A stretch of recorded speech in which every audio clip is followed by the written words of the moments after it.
नमस्कार आज्ञा गोटे छोट गपटे जड़े धनी लोक थे बहुत गाई थे सी भी चाष करते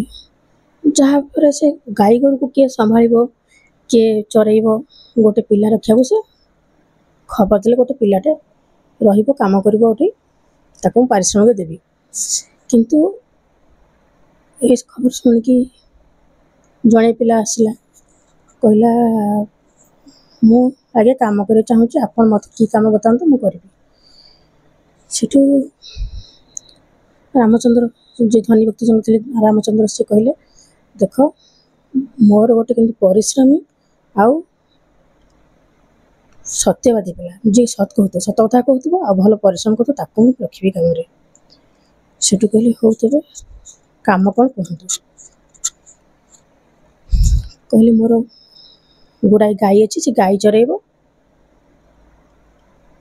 मोर आगुरी गोटे पिला थिला से पिला मत बहुत विश्वासघात काम कला गोटे बाछुरी बिक्री कर दे बाहर मत आसी कहला से बाछुरी की बाघ नहीं गला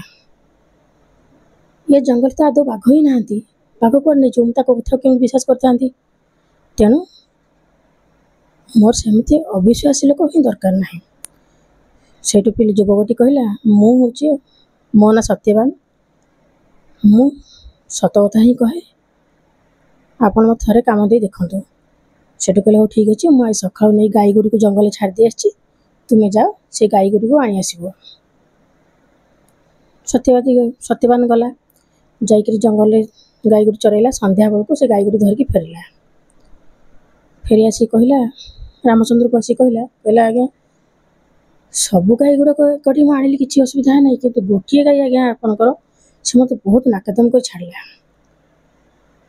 आ से काली गाईटी तुम आपणकर मत बहुत नाकदम कला से कौन गाई सागर आसवा को नाराज से कौन गाई सागे मिसुनी केते कष्ट अड़े उड़ाकी आणिकी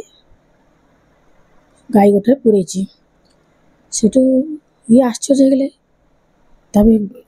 आसी पिंडा आड़ को आसी बाहर को आसिले देखिले जे कला गाई तो मोर ना कला गाई कौटू आसला से बाहर देखी आसे तो गोटे महिषी जंगल महिषी गोटे से भिड़े पूरे दे से आश्चर्य होगले से कहले ये तो मो गाई नुह कहले ये तो गाई कौन महिषी कौन चिन्ह ये कौन गाई चरब तार बहुत चिंता कले ना ये जहाँ चिन्ह न चिन्ह ये सरल लोक आउ ये सत कथा ही कहूँ परिश्रम भी करुँची बहुत भाविया पर ताकू से काम रखिले। नमस्कार, जय जगन्नाथ।